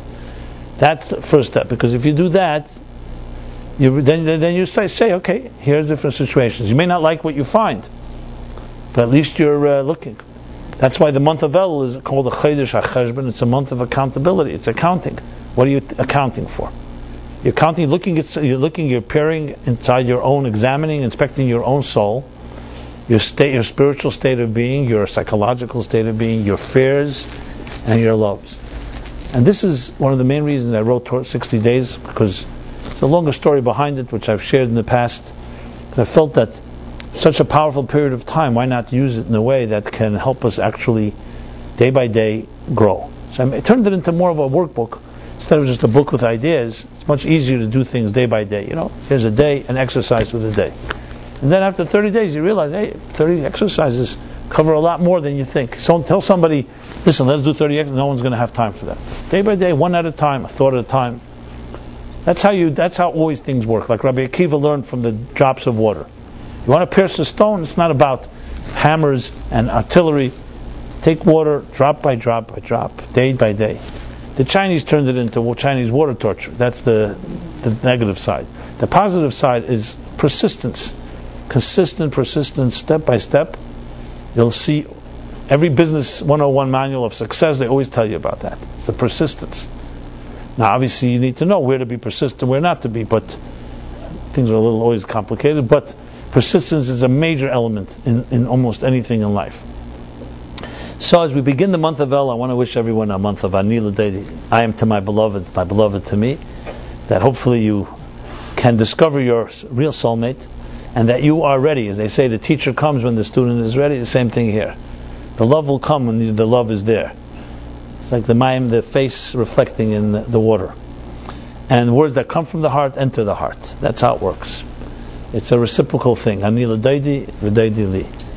And those of you that have already found your soulmate, or not sure, should come to that type of clarity, or recognize it. And those that know for sure have to always renew our vows, have to always renew these relationships. I see there's a lot of giggling going on, so I'm sure everybody's got a whole nice story. Maybe one day we'll compare notes. But not necessarily. I'm fine to be the one that just talks about it, and you can do with it as you see fit inside your own psyches. The bottom line is that, as I always tell people, I have my dancing shoes ready. You just tell me the day, I'll be at your wedding.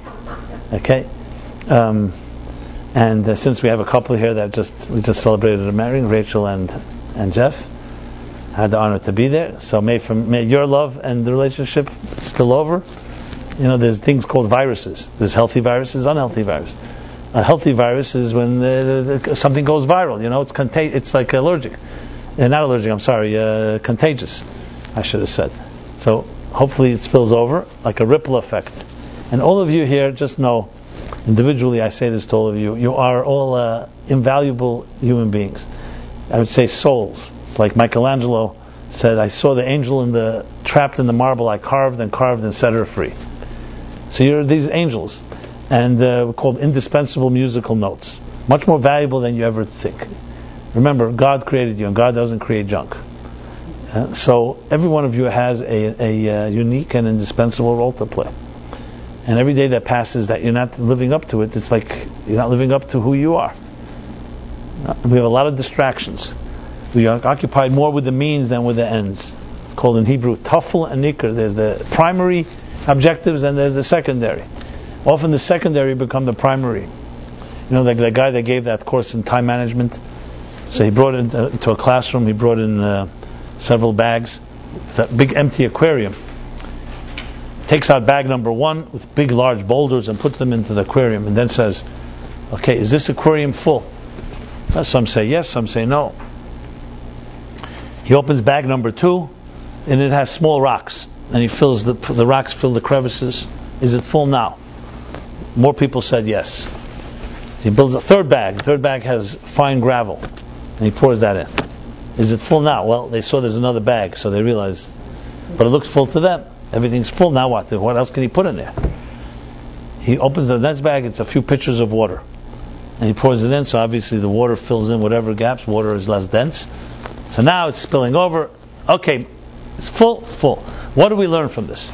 So the smart Alex in the class who know they're taking time management course say, we learn from this that as full as your day is, you could always fill it more. You could always put more things in, which is, basic.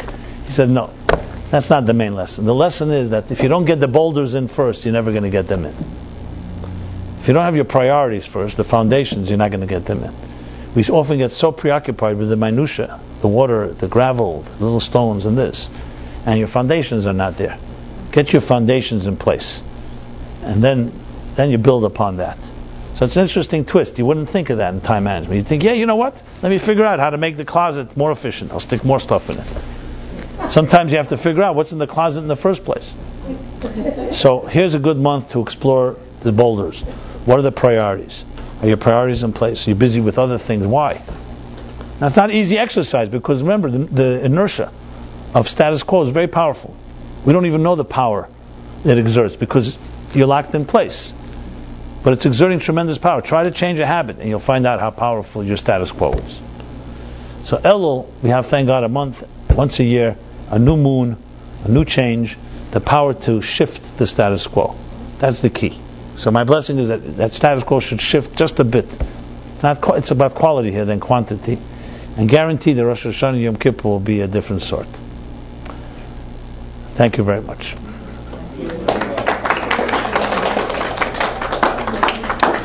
So I want to announce that Philip will be giving his class tomorrow night, and please, if you want to sign up for these are free emails, 60 days. The books are available if you like, and I welcome to continue the journey with you now through the 60-day journey and toward love and beyond.